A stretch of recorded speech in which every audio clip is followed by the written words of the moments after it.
other people.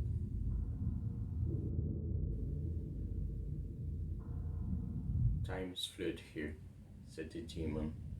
He knew it was a demon the moment he saw it. He knew it, just as he knew the place was hell. There was nothing else that either of them could have been. The run was long, and the demon waited by a smoking brazier at the far end. A multitude of objects hung on the rocky grey walls, of the kind that it would not have been wiser or reassuring to inspect too closely. The ceiling was low, the floor oddly insubstantial. Come close, said the demon, and he did. The demon was raked, thin, naked. It was deeply scarred, and it appeared to have been flayed at some time in the distant past. It had no ears, had no sex. Its lips were thin and ascetic, and its eyes were demon's eyes.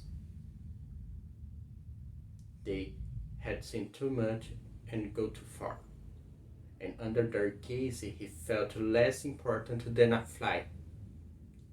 What happens now? He asked.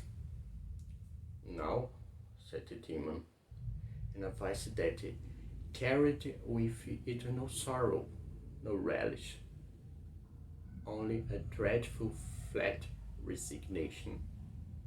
You will be tortured.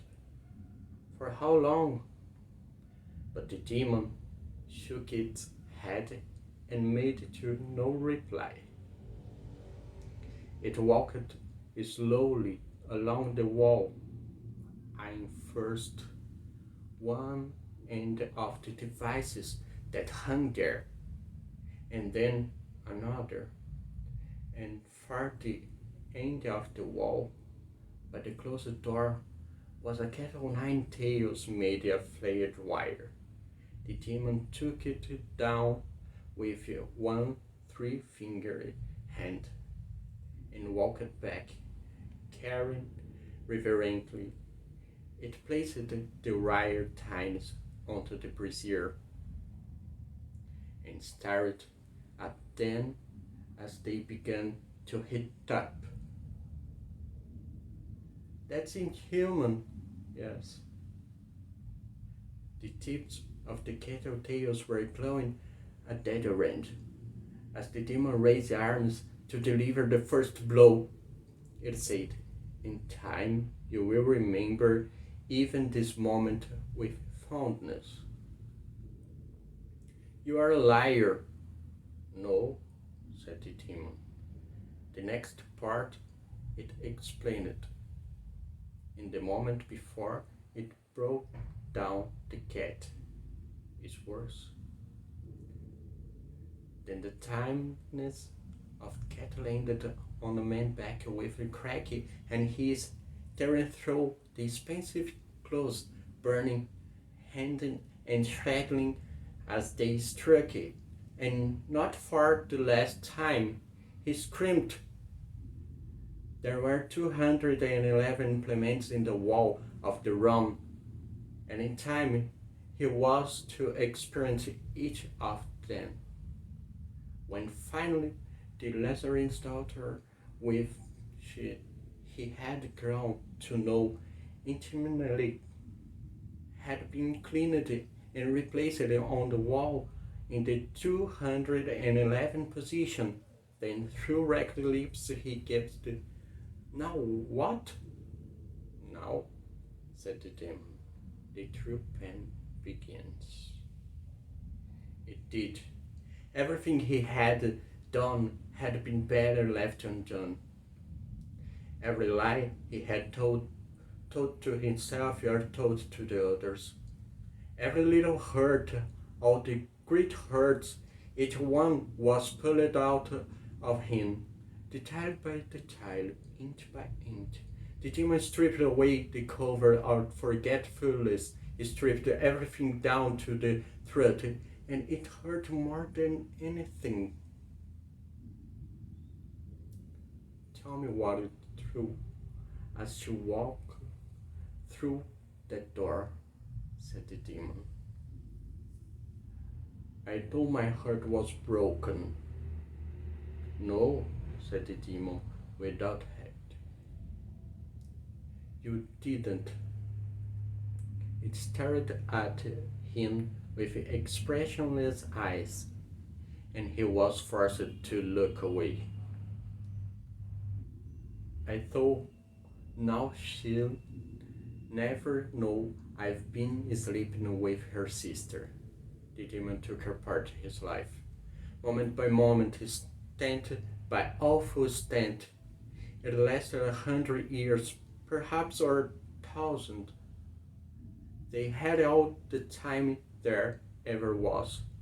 In what a great room, and toward the end he realized that the demon had been right. The physical torture was being kinder, and it ended.